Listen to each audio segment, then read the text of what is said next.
Hi guys, and welcome to Exciting Times with Johnny.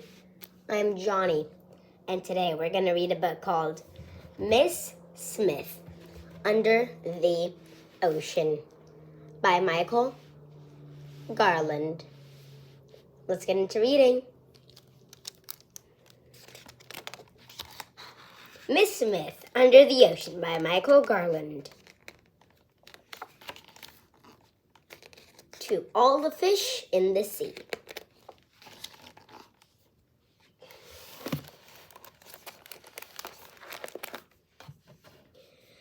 Well, class, I hope you all enjoyed today's trip to the aquarium, Miss Smith said to her students after they got off the bus at their destination. Much of the earth is covered by water, and it is home to all kinds of plant and animal life. Today we are going to read from some wonderful stories that take place on the high seas, said Miss Smith, opening her book and starting to read. Zach really loved hearing his teacher, Miss Smith, read from her incredible storybook. Whenever she read from the book, the stories actually came alive.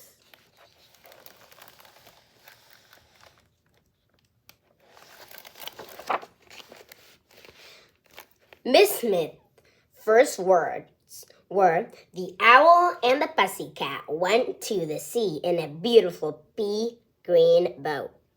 In an instant, Miss Smith and the whole class were crowded into the little green boat with the owl and the pussycat bobbing up and down in the waves far from any shore.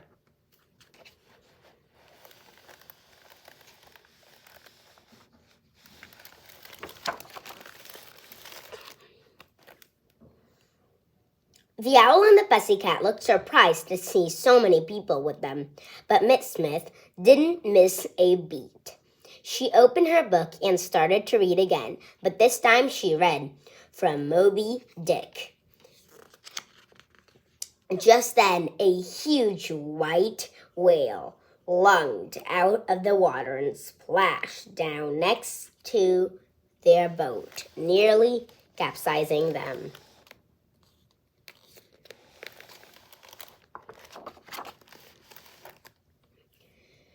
When the boat finally finished rocking, Sue Ann asked Miss Smith if she would read her favorite story, The Little Mermaid.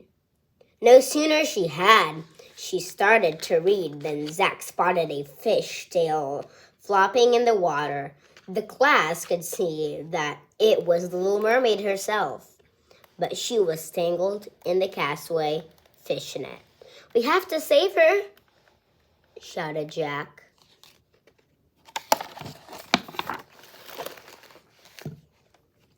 The pussycat quickly steered the pea green boat to one side of the twisted net. Then some of the class reached over and grabbed it so the Little Mermaid could get free.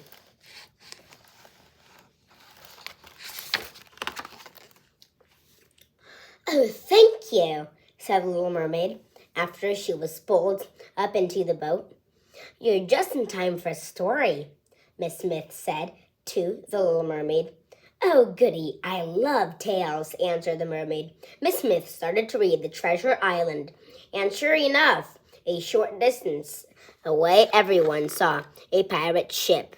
It was stranded high and dry on a big rock that struck out the water.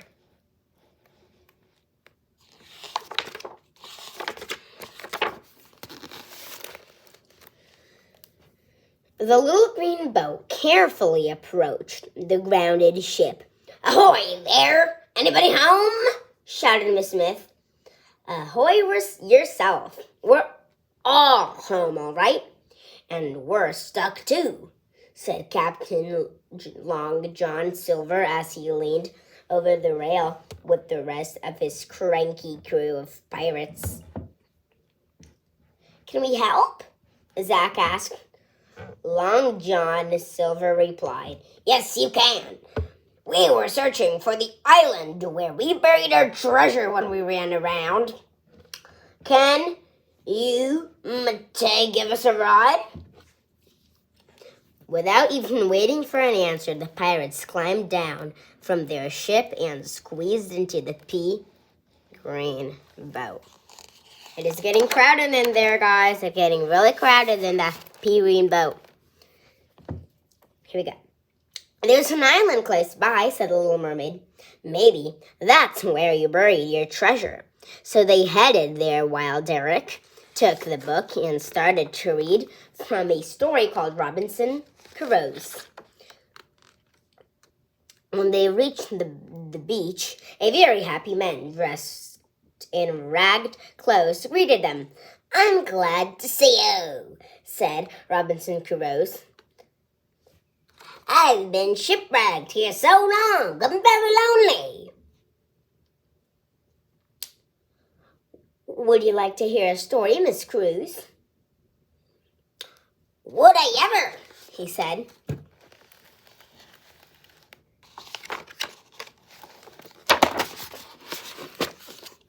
Zach took the book and closed a story called Gulliver's Travels. As soon as he started reading, they could all hear a faint voice being carried by the wind. Help me! Help me! The voice was coming from a sailor named Gulliver. He was tied down to the ground by an army of tiny people called Lilliputians. Shoo, shoo, said Miss Smith. The Lilliputians scattered, and Miss Smith and her class helped untie the man. Thank you very much, said Gulliver. Then they noticed that the wind was picking up and blowing dark storms in their direction. What could it be, you guys? What to do now? Miss Smith thought. I know. She picked up her incredible storybook and started reading a story called 20,000 Leagues Under the Sea. The next moment, the Nautilus submarine appeared by the shore. The hatch opened and Captain Nemo popped out. Can I be of assistance? He asked. His voice could barely be heard above the roaring wind. Yes, a short trip in your submarine would be wonderful right now, said Miss Smith, shouted back. That's a shout? Oh, wow. By all means, welcome aboard, said Captain Nemo with a wave of his cap.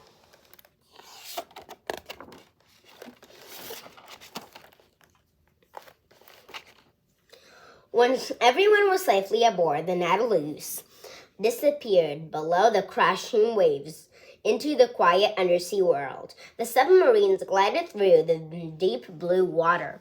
Even the view from the portholes was spectacular.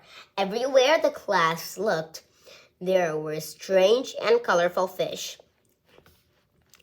Captain Nemo gave a tour and explained everything they were seeing. The Nautilus was building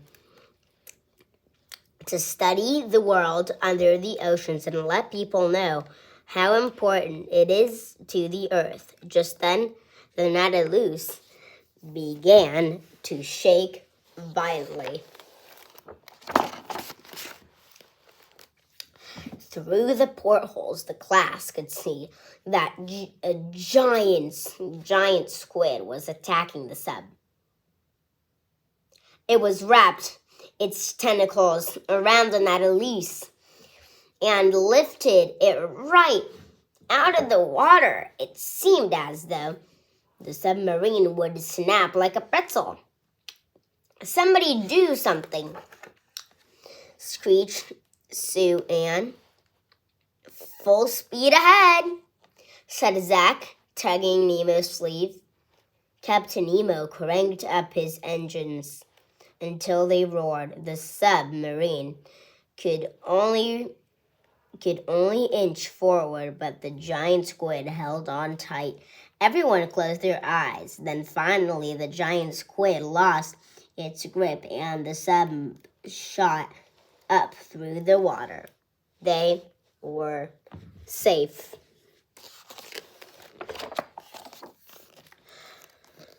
When the Hat and Nat Loose surfaced, the storm was over and the sun was setting. Miss Smith, the class, and the whole cast of storybook characters assembled to the top.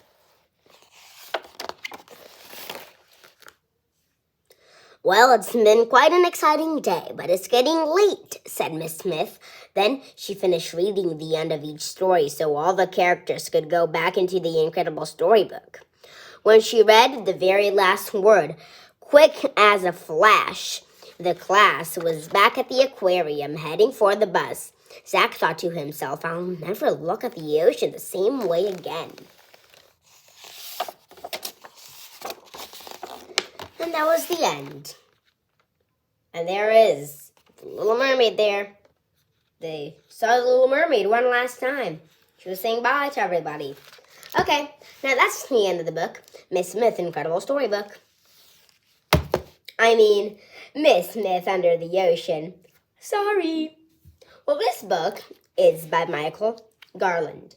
If you guys had this book at home and you guys wanted to bring the book along and read it with us, you can just play the video again, okay? It'll not run away. The video doesn't have legs. And I'll be reading some more books in my YouTube channel, and if you guys have that, you guys can follow along with your copy there at home. And this book was Miss Smith Under the Ocean by Michael Garland. Stay tuned for more exciting videos. Subscribe and give likes to see more exciting videos here in this YouTube channel, Exciting Time with Johnny. I'm Johnny, and I'll see you guys later. Goodbye to everyone.